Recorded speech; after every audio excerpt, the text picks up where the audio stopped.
అండి మాది చిట్యాల గ్రామం తిరువురు మండల నియోజకవర్గంలో కొలిపూడి శ్రీనివాసరావు గారు ఆయన అరాచకాలను మేము భరించలేకపోతున్నాం. తుమ్మలపల్లి శ్రీనివాసరావు గారు మా సర్పంచి. ఆయన బైక్ని నోటికి వచ్చినట్టు మాట్లాడి మెసేజ్లు పెట్టి తన పర్సనల్ సెక్రటరీగా రమ్మని నోటికి వచ్చినట్టు మాట్లాడిందంట. తన ఉద్దేశం ఏంటండి? ఆడవాళ్ళు అంత హీనంగా కనపడుతున్నారా? ఎవరి కోసం చెప్తుండ ఆయన? నోటికి వచ్చినట్టు మాట్లాడితే గ్రూపులను ఆడవాళ్ళని గ్రూపులు వాళ్ళు పొదుపు మీటింగ్లు పెట్టుకుంటే అక్కడికి వెళ్ళి నోటికి వచ్చినట్టు మాట్లాడిందంట. ఏ ఊరు వెళ్ళినా ఎక్కడున్నా సరే ఆడవాళ్ళని నోటికి వచ్చినట్టు మాట్లాడుతుందంట. ఆయనకి ఏముందని ఆయనకంత ఇదేంటండి?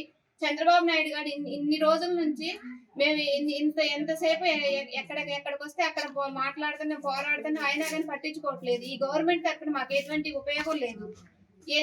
కొలిపూడి శ్రీనివాసరావు గారు సర్పంచ్ నోటికి వచ్చినట్టు మాట్లాడటం ఏంటండి? 10 సంవత్సరాల నుంచి మా సర్పంచ్ గారు మాకు వైసీపీ నాయకత్వంలో కూడా మమ్మల్ని కంటికి రెప్పలాగా చూసుకున్నారు. మాకు ఏ అవసరమైనా సరే, ఎన్ని ఇబ్బందులు వచ్చినా సరే, మాకు మా రోడ్లను కానీ ఏదైనా సరే ఆయన అన్ని దగ్గరుండి చేపించారు.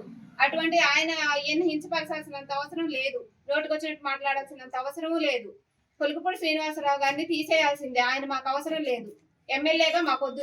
తిరువూరు నియోజకవర్గానికే వద్దండి. ఇక్కడే కాదు, ఏ గ్రామానికి వెళ్ళైనా మీరు అడగండి, అదే మాట చెబుతారు.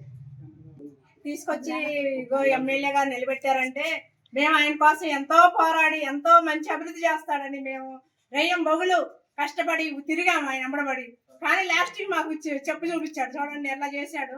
మా ప్రెసిడెంట్ గారిని వాళ్ళ భార్య గారిని ఆత్మహత్య చేసుకుని హాస్పిటల్ విజయవాడ తీసుకెళ్తే అక్కడ లాభం లేదంటే హైదరాబాద్ తీసుకెళ్ళారు. ఇప్పుడు సీరియస్ గా ఉంది. ఏం చేయాలి? మా పరిస్థితి ఏంటి? అసలు మాకు న్యాయం జరగలేదు. విజయవాడ దాకా వెళ్ళాము, మంగళగిరి వెళ్ళాము, అయినా న్యాయం జరగలేదు. చంద్రబాబు గారి దృష్టి తీసుకొని మాకు న్యాయం జరిపించి ఆ కొలిపూడి శ్రీనివాసరావు గారిని తీసేయాలి. నమస్కారం అండి. మీకోసం మీకు ఆ వైఎస్ఆర్ ప్రభుత్వంలో కూడా మీకు వచ్చిన ఆపదలన్నీ మేము చూసామండి. మీ భార్య గారు, మీ కొడల గారు ఎంత బాధపడ్డారు. మేము ప్రతి ఆడబిడ్డకు కూడా బాధపడ్డామండి. చిట్టా గ్రామం నుంచి కూడా మేము భోజనాలు కూడా చేయలేదు. ఎంతో బాధపడ్డారు. మా మగవాళ్ళు కూడా ఇంట్లో టీవీ చూసుకుంటా కూడా ఎట్లా వచ్చింది ఏంటి, మనకి ఆపద ఎట్లా వచ్చింది ఏంటి, చంద్రబాబు నాయుడు గారికి ఆపద వచ్చింది, మన ఎవరు చూసుకుంటారు, ఎవరు పట్టించుకుంటారో అనుకున్నారండి అందరూ కూడా. ఎవరు అన్నాలు కూడా తెలియలేదండి అప్పుడు కూడా. మాకు అలాంటి పరిస్థితి ఇప్పుడు మా ప్రెసిడెంట్కి వచ్చింది. శ్రీను కూడా చాలా తలెత్తుకోకుండా బతుకుతున్నాడు, బాగా బాధపడుతున్నాడు. మేమందరం చూస్తున్నాం ఆ బాధ. మా సీనన్ను కూడా అంత బాధపడుతున్నారు. చంద్రబాబు నాయుడు గారు ఎట్లా బాధపడుతున్నారు, మా సీనన్ను కూడా అలాగే బాధపడుతున్నారు. ఆయన న్యాయం జరగాలి. మన గవర్నమెంట్ లో ఎంత అసభ్యకరంగా అసలు ఏంటండి అసలు. చంద్రబాబు నాయుడు గారు ఆ కొలిపూడి శ్రీనివాసరావు గారి మీద చర్యలు తీసుకొని అతని తక్షణం తిరువూరు నియోజకవర్గం నుంచి తప్పించాలి. తప్పించకపోతే చాలా ఇదిగా ఉంటుంది. మా చిట్టాలందరం వచ్చి మేమందరం ఆత్మహత్య చేసుకుంటాం, లేడీస్ అందరం. ఇది మాత్రం గ్యారంటీ. ఆ కొలిపూడిని తొలగించకపోతే మేము పోరాడతాము. ఆయన తెలియపోయినా ఆయన కోటేసామంటే చంద్రబాబు నాయుడు గారు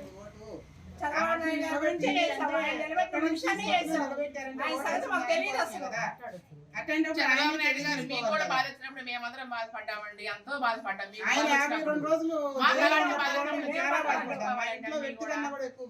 ఇప్పుడు మా మనిషి మరి అట్లా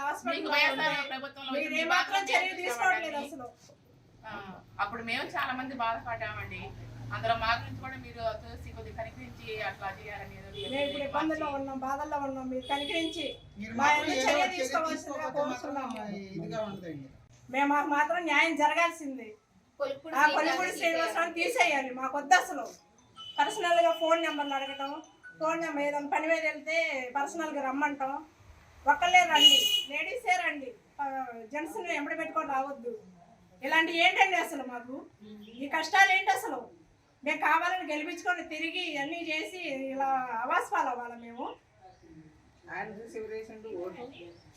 మా శ్రీనాథ్ గురించే మేము ఆయన చుట్టూ తిరిగాము, ఆయన్ని తీసుకొచ్చాము. టిఫిన్లో చక్కగా పెట్టి మేపి ఇలా చేసుకొచ్చుకున్నాం. మేము ప్రాణాల మీద తెచ్చుకున్నాం. చివరికి తెలియపోయినా మేము మా శ్రీనాథ్ గురించే వేస్తాం. మేము అసలు ఆయన ఎవరో మాకు తెలియదు. ఆ కొలిపూడి శ్రీనివాసరావు మాకు తెలియదు అసలు. మా శ్రీనాథ్ గురించే మేము పోరాడాం. ఈ 10 సంవత్సరాల నుంచి మా సీనియర్ని అటు చెబితే అట్టే వింటున్నాం. మాకు ఏ పని అయినా ఎంత అనుకూలంగా చేస్తున్నారు.